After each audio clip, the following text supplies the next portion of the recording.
Today I'm going to talk about reinforcement learning in healthcare, but I would like to actually start this discussion by asking how many people you know who have diabetes. Just plenty good hands. Alright, so today I'm going to talk about insulin controller for effective type 1 diabetic care using deep reinforcement learning.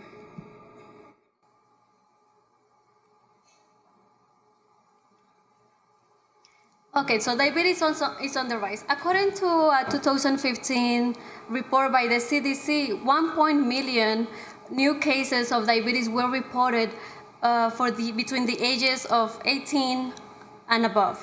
And this is actually a very exponential number that is actually growing every year.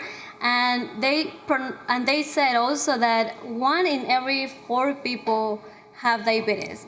And if you actually think about this is a quarter of the population. And I don't think that, given the circumstances that since that was in 2015, that it is also increasing every year.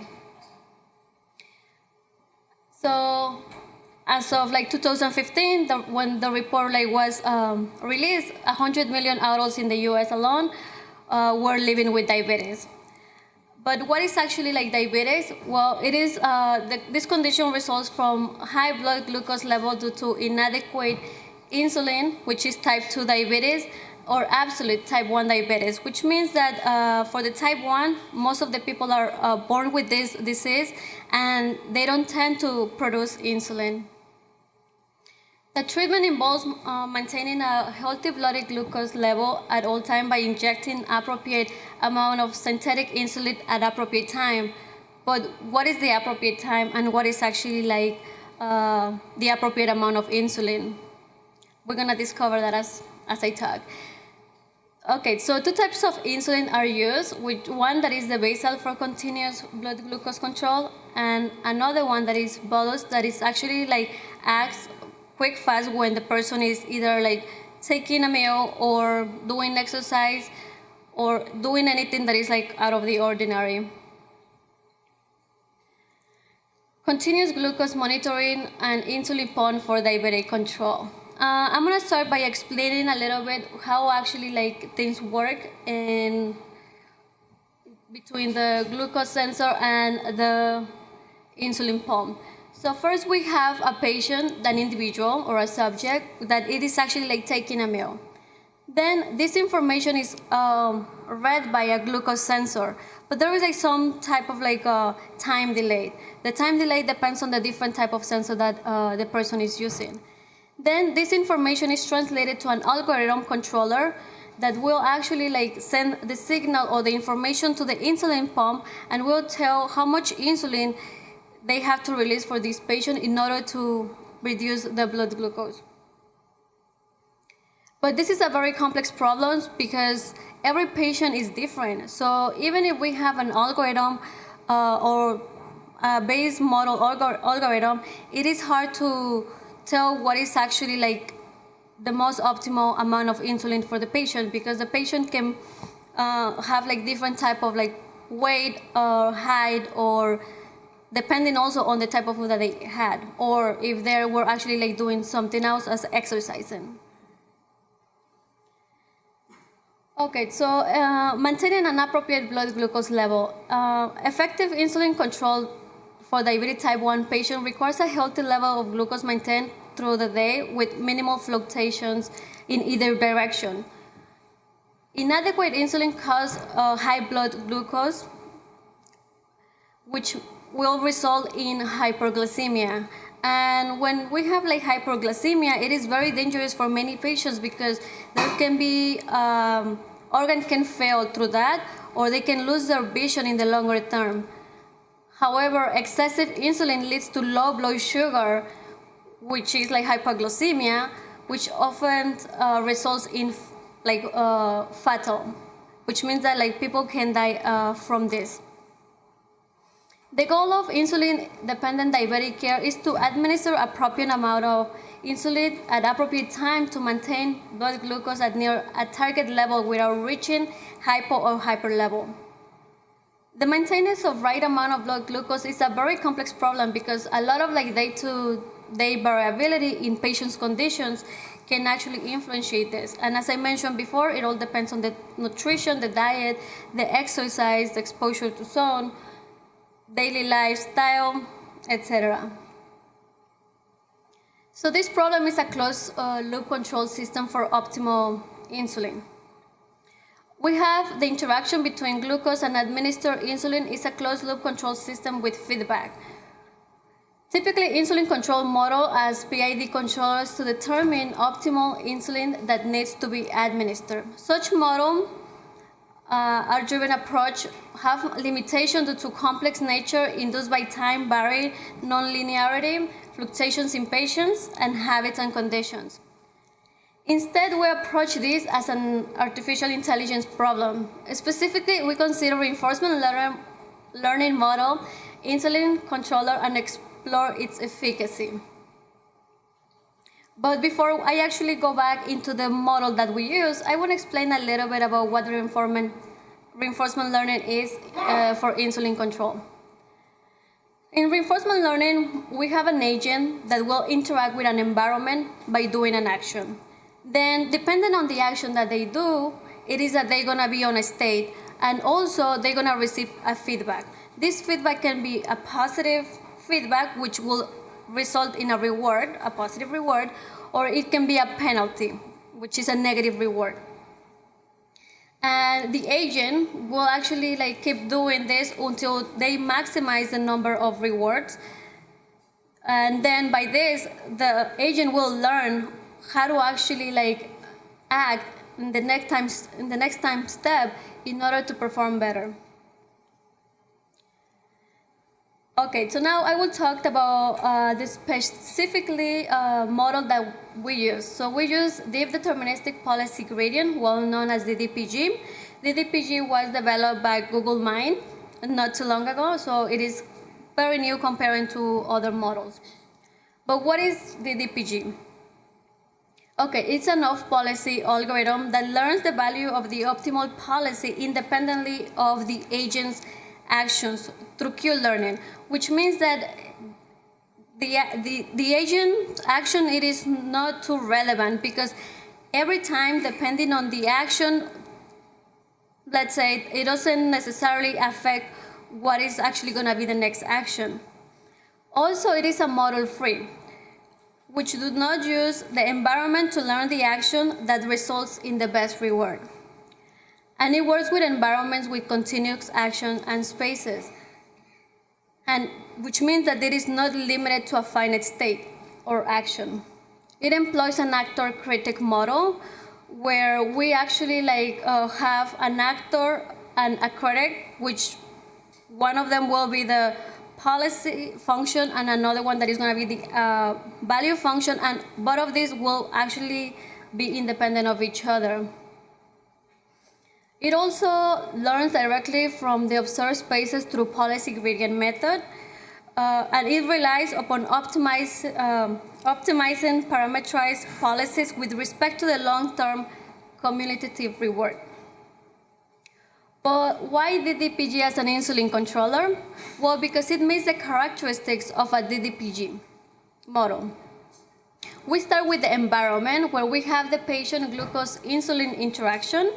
Then we have the state space of the glucose level and the meal amount. The glucose level and the meal amount are continuous, which means that they can be very different, and it can be infinite amount of meal, and also an infinite levels of glucose. Then we have the action space, and it is the insulin amount at each time step, which is also continuous. And we have a reward function. And as I mentioned before, the reward function is going to be a positive reward for staying within the healthy range, and it is going to be a negative reward or a penalty otherwise.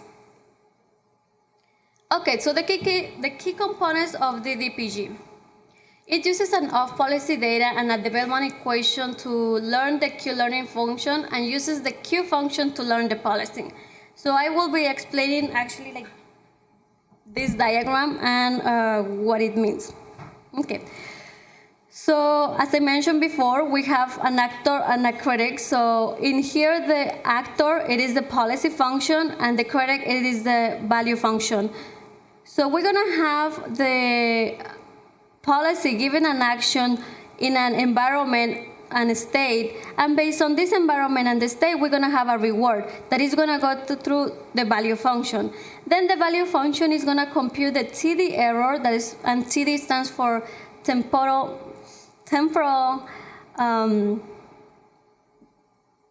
difference error, and this is gonna be updated. And once this is updated, it is gonna like send this signal to the policy function and update this. And it is gonna continuously do that until it reaches the maximum amount of rewards.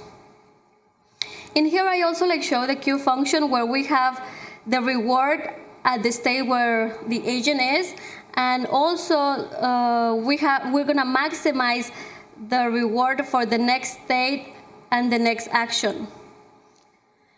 And it is a deterministic gradient policy, and it is enough policy because this is learning and it is being updated to maximize the rewards at every time step.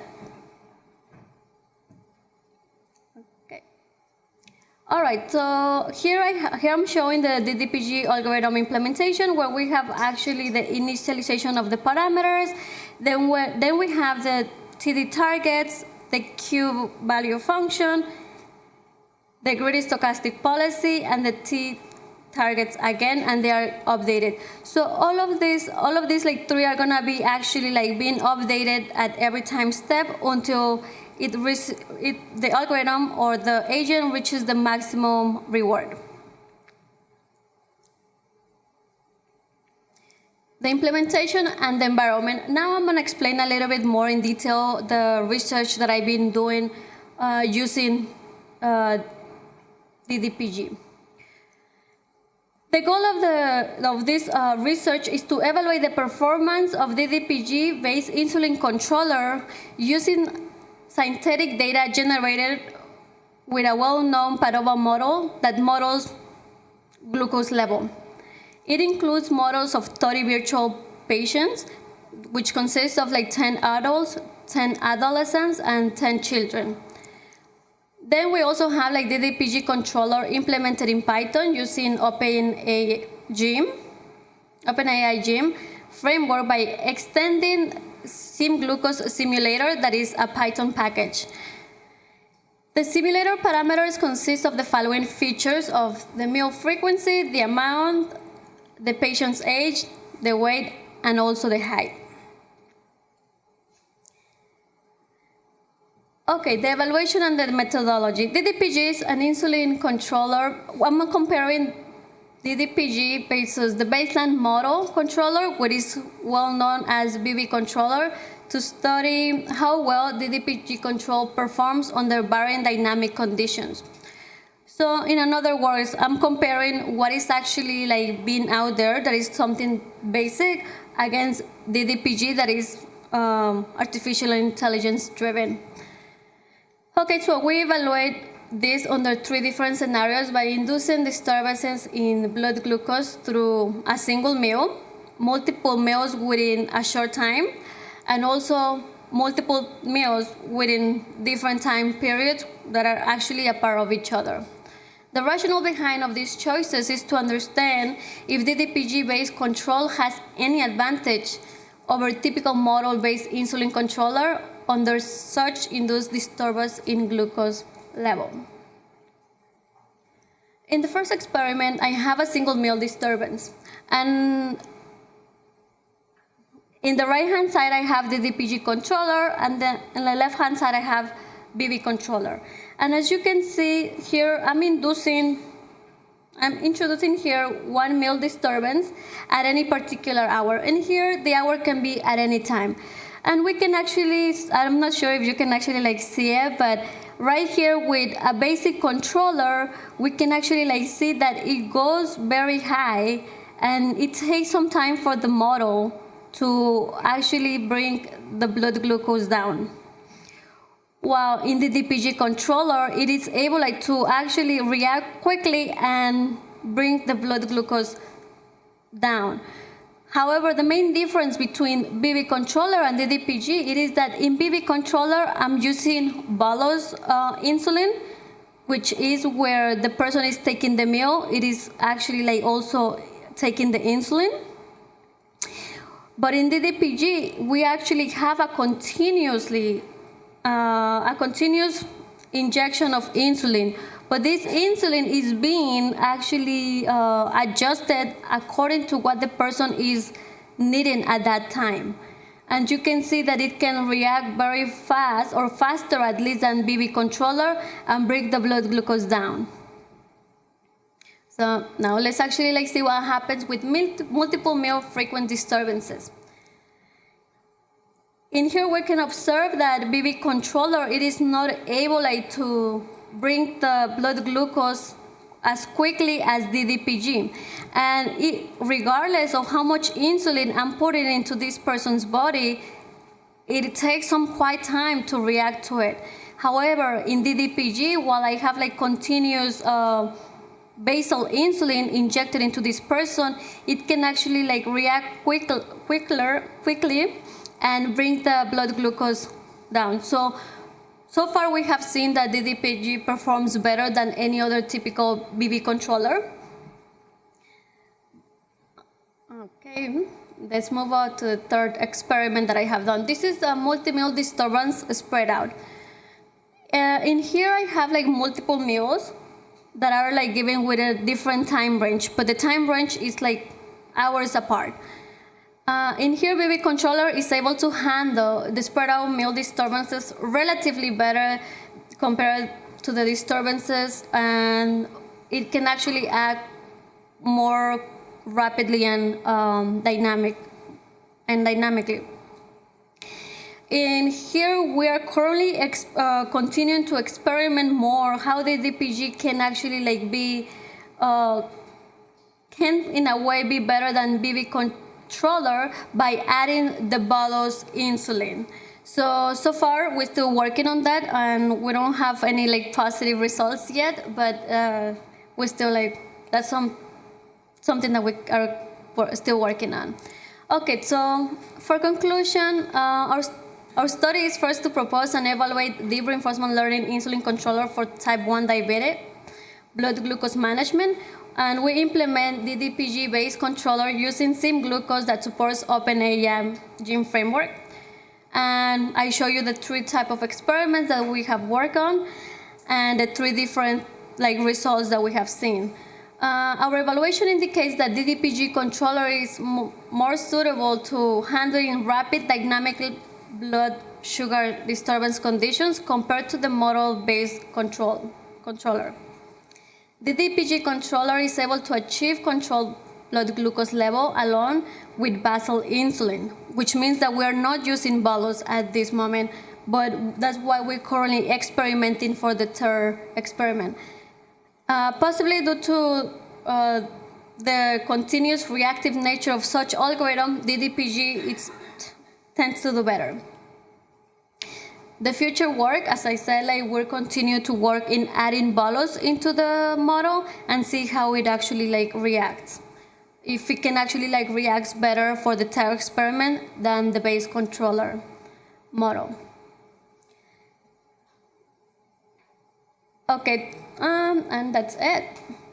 All right, and I want to thank the following people for helping me through this project and the current work that we're currently doing. Okay, thank you. Does anyone have any question?